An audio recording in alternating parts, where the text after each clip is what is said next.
नमस्कार दोस्तों, आपका स्वागत है अपने YouTube चैनल PFP में। आज हमें निफ्टी में फ्लैट कारोबार होता हुआ नजर आया। उसका रीजन है 0.12% की ही तेजी देखने को मिली है। अगर आप ऐसा सोच रहे हैं तो आप गलत हैं, क्योंकि चार्ट पर देखेंगे तो हमें पता चलता है कि शानदार वॉलेटिलिटी आज हमें मार्केट में देखने को मिली है। और मार्केट जब क्लोज हुई तो थोड़ा सा नेगेटिव बायस में ही क्लोज हुई है, क्योंकि 15,000 के नीचे हमें क्लोजिंग देखने को मिली। निफ्टी बैंक के बारे में बात करें तो 0.14% की तेजी है। निफ्टी मिड कैप 100 के बारे में बात करें तो 0.3% की तेजी हमें देखने को मिली। एडवांस डिक्लाइन रेशियो के बारे में बात करें तो 928 स्टॉक एडवांस कर रहे थे और 836 स्टॉक डिक्लाइन करते हुए नजर आ रहे थे। टोटल मार्केट में पार्टिसिपेशन आधा आधा था, आधे स्टॉक्स गिर रहे थे, आधे स्टॉक्स ऊपर जाते हुए नजर आ रहे थे। कमोडिटीज के बारे में बात करें तो क्रूड ऑयल हमें फ्लैट ट्रेड करता हुआ नजर आता है। नेचुरल गैस में ऑलमोस्ट 1% की गिरावट है। गोल्ड के बारे में बात करें तो कंटिन्यूअसली ये वीक होता जा रहा है। 44 के लेवल्स हमें तुरंत दिखाई दे सकते हैं। सिल्वर के बारे में बात करें तो ये भी हमें फ्लैट ट्रेड करता हुआ नजर आता है। तो आप देख सकते हैं निफ्टी के चार्ट्स पर हमें क्लियरली वॉलेटिलिटी दिखाई दे रही है। गैप अप ओपनिंग देखने को मिली, कोई बड़ा गैप नहीं था लेकिन छोटा गैप जरूर था। उसके बाद अच्छी तेजी देखने को मिली। 15,100 के लेवल्स हमें दिखाई दिए, लेकिन बाद में शानदार गिरावट आई। उसके बाद फ्लैट ट्रेडिंग देखने को मिली, फिर से गिरावट आई, वॉलेटिलिटी देखने को मिली। मार्केट ऊपर गया लेकिन 15,050 के आसपास रेजिस्टेंस फेस करने के बाद वापस गिरावट दिखाई दी है। और आप देख सकते हैं हमें अपने ओपनिंग के आसपास ही गिरावट देखने को मिल जाती है। डे कैंडल पर देखते हैं तो हमें क्लियरली पता चलता है कि वीक संकेत यहां पर निर्माण होता हुआ नजर आ रहा है। ओपनिंग देखने को मिली, ओपनिंग के बाद शानदार तेजी आई, लेकिन 15,100 का level as a strong resistance दिखाई दिया और पूरी की पूरी तेजी गायब हो गई और जो ओपनिंग हुई थी उससे भी नीचे ही क्लोज होता हुआ नजर आया है। भले ही ज्यादा डिफरेंस नहीं है लेकिन थोड़ा सा डिफरेंस हमें जरूर दिखाई देता है। तो ये एक इन्वर्टेड टाइप का हैमर है, एकदम परफेक्ट हैमर तो इसे नहीं कहेंगे, क्योंकि नीचे की जो विक है थोड़ी सी बड़ी दिखाई दे रही है, लेकिन ऑफकोर्स परफेक्ट हमें सब कुछ नहीं मिलता। लेकिन ओवरऑल यहां पर वीक संकेत हमें निफ्टी के चार्ट्स पर दिखाई दे रहे हैं। अब सपोर्ट्स के बारे में बात करें तो नीचे के लेवल्स पर जो इंपॉर्टेंट सपोर्ट है 14,850 का लेवल बहुत ही इंपॉर्टेंट है। अगर ये टूट जाता है तो और भी सिग्निफिकेंट गिरावट दिखाई पड़ सकती है। अगर ये सस्टेन रहता है तो मार्केट हमें कंसोलिडेट करता हुआ या फिर स्ट्रेंथ रीगेन होती हुई नजर आ सकती है। अब आरएसआई के बारे में बात करें तो आरएसआई का नंबर 52.88 है, जो कि आप देख पाएंगे ना ही ज्यादा स्ट्रॉन्ग दिखाई दे रहा है और ना ही ज्यादा वीक दिखाई दे रहा है। फ्लैट कारोबार आरएसआई में भी हमें दिखाई देता है, क्योंकि मार्केट भी ऑफकोर्स वैसे ही ट्रेड करते हुए नजर आ रही है। मार्केट में क्लियरली आपको कोई भी संदेश दिखाई नहीं दे रहा है, कोई भी डायरेक्शन आपको दिखाई नहीं दे रहा है। मार्केट ना ही ज्यादा ऊपर जा रही है ना ही नीचे आ रही है। मार्केट हमें कंसोलिडेट करती हुई नजर आ रही है। ऐसा कंसोलिडेशन मार्केट में कई बार देखने को मिला है। कंसोलिडेशन जब भी होता है उसका मतलब है कि बुल्स और बियर्स एक दूसरे में लड़ रहे हैं। कौन अभी भारी होगा, बुल्स भारी होंगे या फिर बियर्स भारी होंगे, तो डिसीजन चल रहा है यहाँ पर। तो अभी कंसोलिडेशन का समय है। स्टॉक स्पेसिफिक न्यूज पे हमें काम होता हुआ नजर आता है। स्टॉक स्पेसिफिक अच्छी न्यूज आती है तो स्टॉक ऊपर जा रहे हैं, कुछ अगर बुरी न्यूज आती है तो स्टॉक में हमें गिरावट भी देखने को मिल जाती है।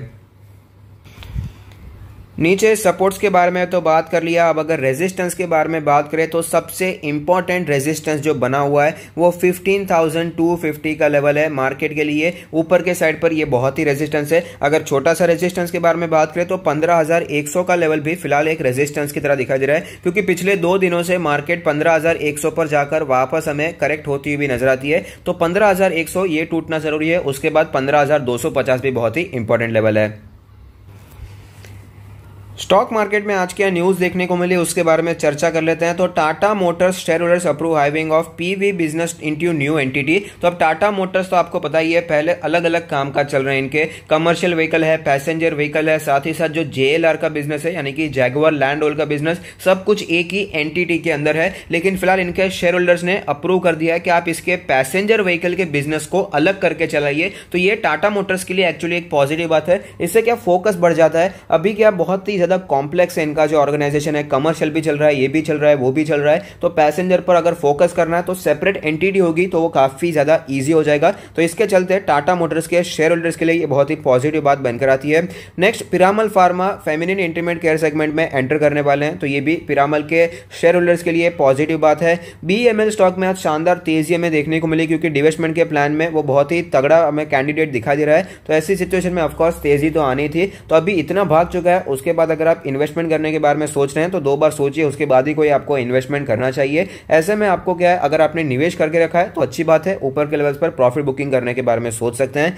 नेक्स्ट पीवीआर से रिलेटेड एक न्यूज है, PVR to invest up to 150 crore in cinemas. तो ये मेरे हिसाब से इनका जो प्लान दिखाई दे रहा है, फिलहाल प्रॉब्लम सिनेमा में बहुत ही देखने को मिल रही है। तो जो अनऑर्गेनाइज प्लेयर्स हैं उनकी सिचुएशन बहुत ही खराब हो जाएगी, लेकिन जो ऑर्गेनाइज प्लेयर्स हैं जैसे कि पीवीआर है, आइनॉक्स है, वो फिर भी अपने आप को संभाल सकते हैं और ऐसी सिचुएशन में अपने मार्केट को बड़ा कर सकते हैं, मार्केट शेयर बड़ा कर सकते हैं। पहले मेरा मानना था कि कोविड की वजह से इनके बिजनेस पर बहुत ही बुरा इंपैक्ट पड़ेगा, जो कि ऑफकोर्स पड़ा भी है, लेकिन रिकवरी में बहुत ज्यादा समय लग जाएगा और रिकवरी में शायद कुछ 5-6 साल भी लग सकते हैं। लेकिन अब मेरा मानना है कि पीवीआर में मेरी जो राय थी थोड़ी सी गलत हो गई है। पीवीआर में अभी शायद हमें अच्छी रिकवरी देखने को मिल सकती है। लोग वापस बाहर जा रहे हैं, वैक्सीनेशन की वजह से भी लोगों के मन में अभी डर काफी कम हो चुका है, और वैक्सीनेशन नहीं था तब भी लोगों के मन में डर बहुत ही कम हो चुका था, और ये डर ही सबसे बड़ा हथियार था कोरोना का। अभी कोरोना भले ही था ना था, लेकिन डर था, इसलिए सब घर पे बैठे थे। अब केसेस कितने भी हो गए लेकिन डर नहीं है, इसलिए लोग बाहर जा रहे हैं। तो अभी पीवीआर का बिजनेस भी धीरे धीरे हमें ओपन होता हुआ नजर आ सकता है। तो ऐसी सिचुएशन में अगर आप इन्वेस्ट करना चाहते हैं, 5-6 साल का अगर आपका व्यू है, 3 साल के लिए भूल सकते हैं, तो पीवीआर एक अच्छा चॉइस हो सकता है। अच्छे प्राइस में मिल रहा है, थोड़ा सा इन्वेस्टमेंट करना चाहें तो करने के बारे में सोच सकते हैं। Next, Maharashtra government further cut stamp duty charges for women home buyers. ये बहुत ही पॉजिटिव बात है रियल एस्टेट स्टॉक्स के लिए।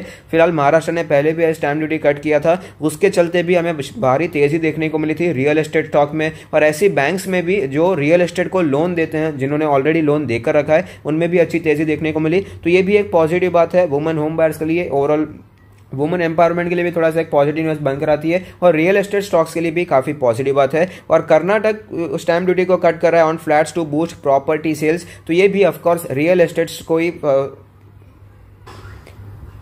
फायदा पहुंचाने वाला है। रियल एस्टेट स्टॉक्स को यहां पर अच्छे फायदा पहुंच सकता है, अच्छे हमें सेल्स बढ़ते हुए नजर आ सकते हैं। एसबीआई कार्ड से रिलेटेड एक न्यूज है, SBI cards raised up to 2000 crore through issuance of debt securities. तो ये भी काम कर रहे हैं, पैसों की जरूरत होती है, तो अच्छा स्टॉक है, लॉन्ग टर्म के लिए आप अपने पोर्टफोलियो में इसे रख सकते हैं। Warburg Pincus arm to invest 800 crore in Adani ports. Adani ports में फिलहाल भारी तेजी बनी हुई है। अब एक और इन्वेस्टर आ चुका है, 800 करोड़ इन्वेस्ट करना चाहता है, वो भी 800 रुपए पर शेयर के प्राइस पर। तो ये भी अडानी पोर्ट्स के शेयर होल्डर के लिए पॉजिटिव बात बनकर आती है। तो अगर आपको ये वीडियो पसंद आता है तो लाइक कीजिए, शेयर कीजिए, कमेंट कीजिए, सब्सक्राइब कीजिए और मुझे मोटिवेट कीजिए। Thank you, stay happy, happy investing.